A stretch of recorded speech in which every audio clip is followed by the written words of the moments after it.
C'est parti pour le 5 à 7 avec Rose et Jess. Elle va encore adoter sur ses jets. Peur que la vingtaine achève, c'est fini le temps des crossettes. Arrête, tu dis toujours ça, mais... Encore un autre 5 à 7. Voyons, Jess. J'allais dire, parce que nous, on le sait, mais... me semble. Comment t'avais commencé à travailler pour les gars? T'avais-tu commencé à travailler gratuitement? Ça m'a dit au début. Ouais, absolument.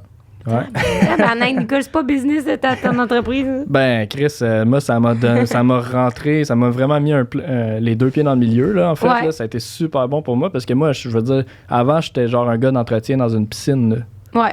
Tu sais, fait que j'étais même pas dans le milieu seulement. J'étudiais, par contre, dans le milieu. Tu sais, je faisais un bac en musique numérique, fait que j'avais des cours de mix, de montage vidéo, ce genre de shit-là, puis tout. Fait que, tu sais, j'étais quand même à l'aise. Mais, je veux dire, j'avais pas de job dans le milieu, tu sais. Puis moi, c'est juste... À un moment donné, dans le fond, là, ce qui est arrivé, c'est que les gars ont fait un post sur Patreon. Parce que c'était dans le temps qu'ils venaient juste de rouvrir le studio. Fait que je pense que c'était soit l'ex Adam ou l'ex APH dans le temps qui switchait les cams pour eux autres. Puis là, il y avait un podcast le lendemain, puis il y avait personne pour switcher les cams. Fait que là, ils ont fait un post là-dessus. Ils ont dit comme, hey, on a besoin de quelqu'un demain au studio. C'était pas dans l'appart à PH que t'étais allé faire? Non, le studio était déjà fait, Okay. mais le studio venait d'ouvrir depuis peut-être genre un mois, là, quelque chose de même. Okay. Ben, peut-être plus, en fait, je sais pas trop, là. Mais ça faisait vraiment pas longtemps.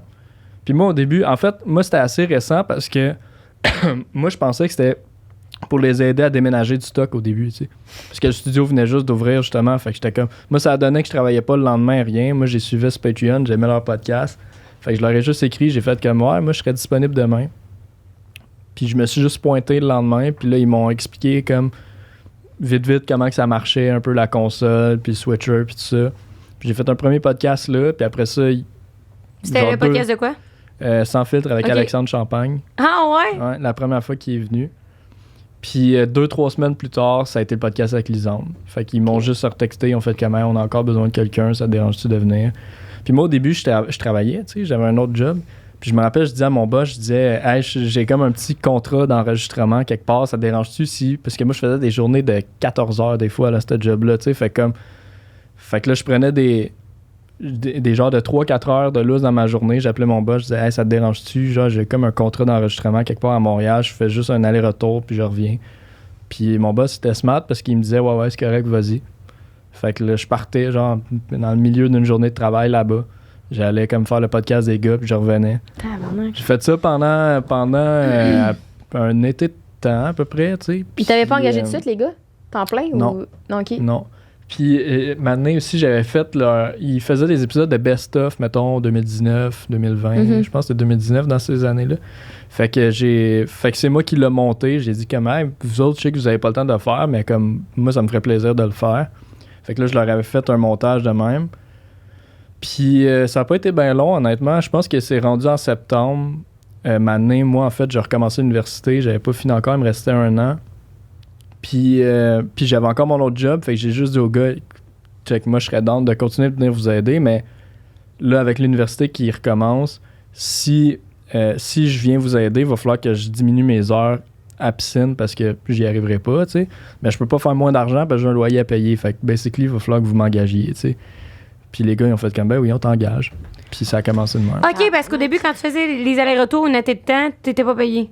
Non. OK. Non. Mais je l'ai pas fait si souvent que ça. Là. Je l'ai fait... j'ai peut-être fait, mettons... Je dois avoir fait peut-être 6 podcasts, genre de même. OK. Quelque chose comme ça, tu sais. Puis ouais, c'est ça. Puis à partir de septembre, genre, quand j'ai commencé l'école, là, ils m'ont engagé. Puis les gars, ils ont été vraiment smart avec moi au début parce que moi, dans le fond, j'avais 6 cours à l'université, ma dernière année. Bienvenue dans le club. Ouais, c'était intense quand même. Mais j'avais placé, Merde. j'avais 2 cours le mardi, 2 le mercredi, 2 le jeudi. Puis les samedis, dimanches, je travaillais à la piscine. Parce que ça, c'était comme ma job stop, parce que j'étais bien payé aussi à la piscine, tu sais. Puis c'est là que c'était mon salaire qui me permettait de payer mon appart puis tout, tu sais. Fait que je faisais 2 journées de 14 heures, genre samedi, dimanche. Fait que les lundis puis les vendredis, c'était mes 2 seules journées que j'avais dispo pour le studio. Puis c'était les 2 seules journées que les gars ont ouvert le studio au début. Fait qu'à toutes les fois que le Sans Filtre enregistrait, puis les premiers podcasts, là, comme Jay du Temple, Le Temps d'un Jujube, puis les premiers podcasts de location là, qui venaient, c'était tout le temps soit un lundi ou un vendredi. Puis s'il était pas capable de s'arranger, de temps en temps, il y avait genre un podcast, mettons un mardi après-midi ou un mercredi après-midi. Là, c'était soit PH ou Dom qui se déplaçait puis qui le faisait. Puis on fait ça pendant un bout jusqu'à temps que moi je finisse dans le fond. Ben, en fait, quand j'ai fini l'université, en fait, moi j'ai lâché ma job à piscine la fin de cette année-là. Fait que là, j'avais les lundis, vendredis, mais samedi puis dimanche aussi dispo. Puis là, on a roulé de même pendant un bout. Puis après ça, en 2020, c'est là que j'ai fini mon bac, un peu dans la pandémie. J'ai fait genre une demi-session comme à distance. Puis après ça, je suis juste rentré à temps plein, là, tout le temps au studio. Puis, toi, tu suis les gars, tu sais, t'écoutes leur podcast, t'es aimes assez pour payer le Patreon, genre, puis à tous les mois. Puis toi, t'es rendu le technicien du studio, puis t'es pas groupé pantoute. Non. C'est correct. Le cœur, ça main, man. Ouais, non, j'aimais leur podcast, mais tu sais, j'étais content de les rencontrer, les gars, là. Pour vrai, j'étais vraiment content de les rencontrer, puis moi, j'aimais ça, là, tu sais. Moi, là, je veux dire, j'étais membre Patreon, là, fait que leur podcast, genre, je les aimais, tu sais, puis je les aimais assez pour pas être capable d'attendre avant la semaine prochaine tout le temps, tu sais. Je payais mon abonnement Patreon pour pouvoir m'éclencher la fin de semaine pendant que je travaillais, tu sais. Mais... Et puis les gars, dans le temps, je me rappelle, c'était vu que c'était un peu aussi un des plus gros podcasts, puis genre, Patreon, c'était pas vraiment connu non plus dans le temps, là. Tout le monde se lance des Patreon, même des podcasts qui ont 8 épisodes par saison, là. Je suis comme, ouais, faut le faire en crise, faire payer des gens 6$ pour 8 épisodes, puis d'avance, là. Ouais. J'ai beaucoup d'opinions là-dessus, là, mais tu parles qu'ils offrent pas d'avantages de plus, pas d'épisodes de plus, pas de ou pas de contenu exclusif. Dans les 8 épisodes, ils vont faire des segments un peu comme nous autres, genre où c'est sexe oral, de comme on fait 15 minutes après. Ouais. Je suis comme ça ne vaut pas. Demander à les gens de payer, là, c'est pas long là après là. Ouais, Mais non. en tout cas, bref, ça pour dire. J'ai bien des opinions là-dessus, parce que nous autres on travaillait fort en crise sur le Patreon pour donner des trucs aux gens. Comment tu trouves ça par exemple d'être devenu le Nicole le sexe oral aussi? Ça a toujours été le Nicole, mais Nicole Suicef. Non, mais pas de sexe oral, mais comme. Tu sais, toi, justement, comme tu as dit tantôt, tu travailles avec les filles depuis le jour 1, tu sais, vous vous enregistrez dans le studio en haut avant, là. Ouais. Ben, tu sais, elle dirait que. Là, premièrement, là, maintenant, c'est vraiment moins pire parce que. C'est moins pire. C'était pas genre. Désastreux, là, tu sais, c'était pas terrible. Mais je me fais vraiment moins reconnaître parce que je suis juste moins là sur le podcast aussi. T'sais. Avant, quand j'étais ici à côté, justement, c'était tellement facile pour les filles de me poser une question. J'étais juste là tout le temps.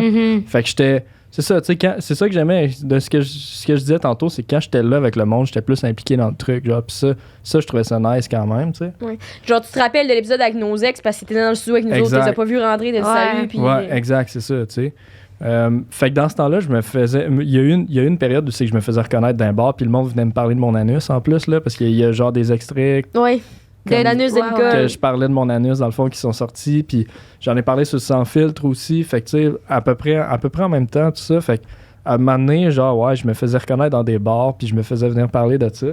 Mais moi, je suis chanceux, pareil, parce que le monde m'ont jamais tant vu que ça.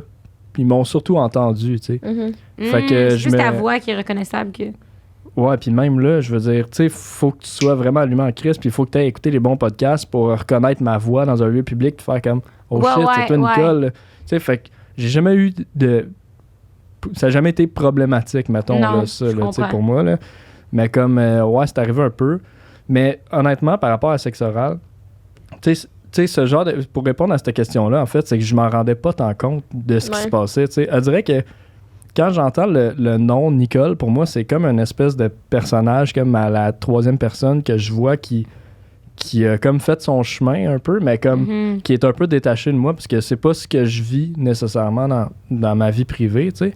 Mais je le vois que le nom a circulé là, dans Sexe oral parce que ça fait parler, genre, puis tu sais, ça a vraiment fait parler, tu sais. Puis, tu sais, le monde qui vient au studio, genre, ils savent avec qui ils vont travailler. Ouais, ils rentrent au studio, puis ils me connaissent déjà, tu sais. Mais tant mieux. Fait que, ouais, tant mieux. Moi, pour vrai, ça m'a vraiment mis ça à map, tu sais, puis c'est juste positif pour moi, là, ça, tu sais. Mais ça m'a jamais frappé en pleine face. Puis il y a aussi le fait que, tu sais, là, à cette heure, j'écoute juste des podcasts si je payais pour. Là. Fait que ça veut dire que quand je suis rendu chez nous, j'écoute pas de podcast pour le plaisir, mettons, ou c'est vraiment rare.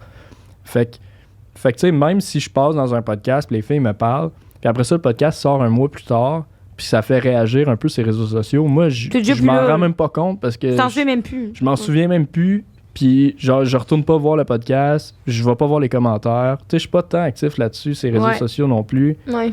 Fait que c'est pour ça que je dis, tu sais, quand je vois un peu Nicole comme à la troisième personne, c'est que j'ai l'impression que c'est genre un personnage à part qui se développe dans le milieu du podcast à travers différents podcasts, c'est vrai. mais qui est un peu détaché de mon expérience à moi, mettons, tu sais. Ah, c'est bon. Puis tu doutais-tu au début quand, tu sais, les gars... Est-ce que PH puis Dom, ils t'ont parlé de leur projet de comme sexe oral, ça allait être quoi avant de le propulser? Tu sais, je sais qu'il y avait déjà Jay du Temple qui discute, qui était présenté, puis le temps d'un jujube par le studio. Là, je pense que ça venait de finir le temps d'un jujube, me semble, si je me souviens dans le temps. Puis est-ce que tu te serais douté à cette époque-là, dans les premiers enregistrements avec Elise puis Joe, que comme sexe oral, ça allait devenir un aussi gros podcast, tu sais? Ouais, on savait que ça allait être huge, le sexe oral. Là. Ouais. On savait que ça allait être huge. À partir du moment où on avait Lisande qui était in de parler de sexualité, on savait que ça allait être gros. Puis tu sais, dans ce temps-là aussi, il y avait peut-être moins de podcasts, des podcasts de sexe tout court. Il y en avait pas. Je pense qu'il y avait peut-être Libre Sexpression. Ouais, il y avait de Karine Saint-Michel. Ouais, c'est ça, qui avait commencé un petit peu avant sexe oral, mais tu sais que c'était pas si big que ça non plus. Mais tu sais, à partir du moment où Lisande était down là-dedans, tu sais, on savait qu'il allait avoir une bonne réception en partant, tu sais. Je trouve ça... Excuse-moi. Quand on a vu la dynamique que Lisande puis Joanie avaient, genre, tu sais, ils se moi... sont vus en vrai pour la première fois dans le premier épisode. Là, ouais. C'est bon, ça. Puis tu sais, dans le fond, Lisande appartait à Big Brother, comme en janvier. Ouais. Puis on a commencé les tournages genre en décembre, fin novembre, décembre peut-être. Puis fait que tu sais, tout le mois de décembre, mettons, moi je les enregistrais peut-être 2 fois par semaine. Ouais, peut-être une fois par semaine, mais il enregistrait peut-être 2 ou 3 épisodes la journée. Puis genre je savais, tu sais, rendu en décembre, je savais que ça allait être gros, là. Tu sais, je veux dire, les épisodes étaient bons, il y avait des bons invités, il y avait des concepts le fun, puis je voyais que ça pouvait aller tellement n'importe où, ce podcast-là, tu sais. Tu sais, c'est extrêmement large. C'est sans fin, là. Ouais, c'est ça. Puis je voyais la dynamique entre les deux aussi, tu sais. Ce que je voulais amener comme idée, c'était que